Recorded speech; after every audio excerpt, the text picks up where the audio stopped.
अस्सलाम वालेकुम जी। DG ISPR के इंतहाई अहम प्रेस कॉन्फ्रेंस और सुप्रीम कोर्ट के अंदर 6 जजेस के खत पर समाअत। आज का दिन पाकिस्तान की तारीख में हमेशा के लिए याद रखा जाएगा। DG ISPR की प्रेस कॉन्फ्रेंस के अंदर एक तो ये वाज़ेह तौर पर इशारा दे दिया गया है कि इमरान खान साहब जेल से बाहर किस तरीके से आ सकते हैं और पाकिस्तान तहरीक इंसाफ की जान खलासी किस तरीके से हो सकती है, और पाकिस्तान तहरीक इंसाफ ने उस प्रेस कॉन्फ्रेंस का जवाब भी दे दिया है। और जो सुप्रीम कोर्ट के अंदर हुआ है वो भी पाकिस्तान की तारीख में आज से पहले कभी नहीं हुआ। जो 6 जजेस ने ख़त लिखा था, सुप्रीम कोर्ट का बेंच बना। आज जस्टिस अतर मनुल्लाह ने, जस्टिस मंसूर अली शाह ने और जस्टिस जमाल खान मंदोखेल ने इंतहाई अहम रिमार्क्स दिए हैं, वो भी मैं आपके सामने रखने के लिए जा रहा हूँ। सबसे पहले तो आज जब यह केस चला तो जो सुप्रीम कोर्ट बार के सदर हैं उन्होंने आकर गुजारिश की कि जनाब मोहतरम, ये जो हम पूरी कौम को दिखा रहे हैं सुप्रीम कोर्ट के कमरे के अंदर जो कुछ हो रहा है कि वकला क्या बात करते हैं, आगे से जजेस क्या बात करते हैं, जो लाइव स्ट्रीम चल रही है इसको बंद होना चाहिए। तो आगे से जस्टिस अतर मनुल्लाह ने एक बात की। उन्होंने कहा कि हम 76 साल से झूठ बोल रहे हैं और सच को छुपाया जा रहा है, लोगों को सच पता चलना चाहिए। ये जस्टिस अतर मनुल्लाह ने बात की आज सुप्रीम कोर्ट के अंदर। मजीद उन्होंने कहा कि सब ये मान रहे हैं कि अदालती मामलात में मुदाखलत हो रही है, कोई ये नहीं बता रहा कि इस मुदाखलत के आगे बंद कैसे बांधा जाए, यानी कि ये जो मुदाखलत हो रही है इस मुदाखलत को रोका कैसे जाए। ये बात भी जस्टिस अतर मनुल्लाह ने की है। और उसके बाद एक और बड़ी अहम चीज़ हुई जो कि जस्टिस अतर मनुल्लाह और जस्टिस जमाल खान मंदोखेल के दरमियान हुई। जस्टिस अतर मनुल्लाह ने कहा कि 6 जजेस का खत आया और बाकी जितनी भी हाई कोर्ट्स हैं उन्होंने इंडोर्स किया कि ये जो 6 जजेस कह रहे हैं ये बिल्कुल ठीक कह रहे हैं, लेकिन क्या वज़ीर आज़म के नीचे ये जो लोग काम करने वाले हैं, जो एजेंसीज़ हैं, ये सब वज़ीर आज़म के नीचे काम करती हैं, तो क्या वज़ीर आज़म को शामिल तफ्तीश नहीं करना चाहिए था?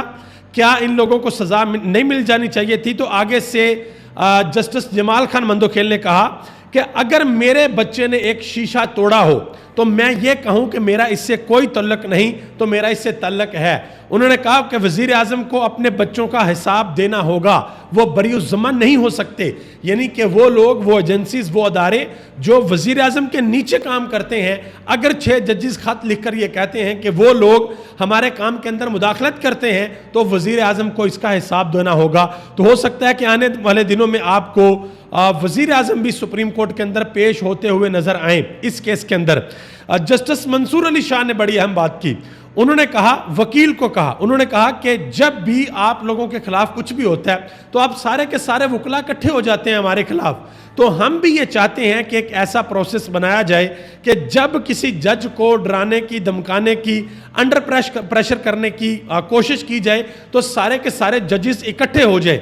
और एक और बड़ी अहम और मैं समझता हूँ बहुत अहम बात की उन्होंने कहा कि वो जज जो कंप्रोमाइज हो जाए उनको 1 मिनट में उठाकर बाहर फेंक देना चाहिए। इस तरह का प्रोसेस, इस तरह की चीज़ हम लेकर आना चाहते हैं, ये सिस्टम हम बनाना चाहते हैं कि कोई जज जो कंप्रोमाइज हो जाए, कोई जज नीचे आ जाए और किसी दबाव की वजह से कोई फैसला दे दे तो उनको उठाकर बाहर फेंक देना चाहिए। इसके बाद जस्टिस अतर मनुल्लाह ने एक और बड़ी अहम बात की। उन्होंने कहा कि सवाल ये है कि मुल्क आइन के तहत चल रहा है या नहीं। गुज़िश्ता समात पर भी पूछा गया कि इंटेलिजेंस एजेंसियों का किरदार क्या है।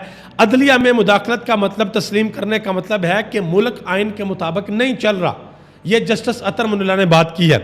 इसके बाद पाकिस्तान तहरीक इंसाफ ने अपने ऑफिशियल ट्विटर अकाउंट से एक पोस्ट की। उन्होंने कहा कि काजी साहब ने आज कमिश्नर रावलपिंडी को झूठा करार दिया, लेकिन क्या वो इस बात पर रोशनी डालेंगे कि इस प्रेस कॉन्फ्रेंस के बाद जो कि कमिश्नर रावलपिंडी ने की थी, उनकी फैमिली को और कमिश्नर रावलपिंडी को किसने और कहां पर अगवा करके रखा हुआ है? क्या कोई तहकीकात हुई? क्या कोई तरदीदी सबूत सामने लाए गए? क्या पाकिस्तान की सबसे बड़ी अदालत के चीफ जस्टिस को बगैर किसी सबूत और बगैर किसी हकायक के ख्वाहिशात पर मबनी बयानात देना ज़ेब देता है?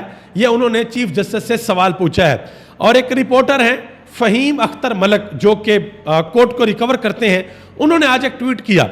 उन्होंने कहा कि सुप्रीम कोर्ट में बैठे काजी फायद ईसा 9 मई के हमले की बात करते हैं, हालांकि इन्हें 1997 में सुप्रीम कोर्ट पर होने वाले हमले की बात करनी चाहिए। اب آگے آ جائیں جی، جو آج D G I S P R صاحب نے جو پریس کانفرنس کی ہے 9 مئی سے 2 دن قبل، یعنی کہ 7 مئی کو، کل 8 مئی اور پھر 9 مئی ہے، اور یہ انتہائی اہم پریس کانفرنس تھی، اور اس میں ڈیٹیل کیا کہا گیا اور پاکستان تحریک انصاف نے اس پریس کانفرنس کا کیا جواب دیا، یہ میں ایک ڈیٹیل ویڈیو بناؤں گا، لیکن ابھی میں آپ کو یہ بتا دوں کہ D G I S P R صاحب نے واضح الفاظ میں یہ کہہ دیا ہے کہ وہ لوگ جنہوں نے 9 مئی کیا، جو پولیٹیکل لوگ تھے، جو پیچھے اس کے لوگ تھے، اشارتاً عمران خان کی بھی بات ہے، وہ لوگ پبلکلی سامنے آئیں اور آ کر صدقے دل سے معافی مانگیں کہ ہم معافی مانگتے ہیں اور دوبارہ ایسا نہیں ہوگا۔ اچھا، اب یہاں پر ذرا آپ رکیں، D G S P R صاحب نے جو بھی کہا وہ انہوں نے اپنی پریس کانفرنس میں کہا، لیکن یہاں پر رکیں۔ اس سے قبل بہت سے لوگ پاکستان کے میڈیا کے اوپر آ کر یہ کہہ چکے ہیں کہ عمران خان کو بار بار اڈیالہ جیل کے اندر ایک پیغام جاتا ہے کہ عمران خان کو اس وقت رہائی ملے گی، اس وقت جان خلاصی ہوگی جس وقت عمران خان 9 مئی کے اوپر معافی مانگیں گے۔ عمران خان یہ کہیں گے کہ ٹھیک ہے، یہ 9 مئی ہم نے کیا، ہم اس کے اوپر معافی مانگتے ہیں، دوبارہ ہم یہ نہیں کریں گے۔ لیکن آپ نے کمنٹ باکس کے اندر یہ بتانا ہے کہ کیا آپ کو لگتا ہے کہ عمران خان، جن کو تقریباً 1 سال ہونے والا ہے جیل کے اندر، کیا وہ معافی مانگیں گے یا نہیں مانگیں گے؟ کیونکہ اس وقت تک جو عمران خان کا سٹانس ہے، وہ عمران خان یہ کہتے ہیں کہ میں بھائی 9 سال بھی جیل کے اندر رہ لوں گا، لیکن کسی بھی صورت میں اپنی قوم کا سودا نہیں کروں گا، اپنی قوم کو، اپنے لوگوں کو، اپنے ووٹرز کو، سپورٹرز کو لیٹ ڈاؤن نہیں ہونے دوں گا۔ یہ عمران خان کا موقف ہے۔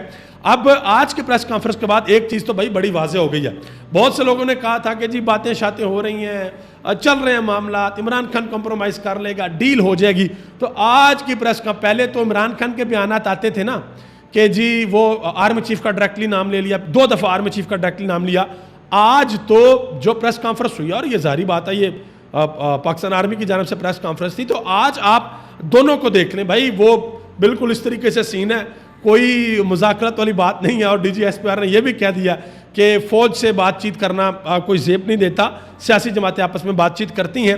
تو اب دیکھنا یہ ہے کہ اس مسئلے کا آگے جا کر حل کیا نکلتا ہے، کیا عمران خان لمبا جیل کے اندر رہنے والے ہیں یا پھر عدالتی لڑائی لڑ کر وہ باہر آئیں گے؟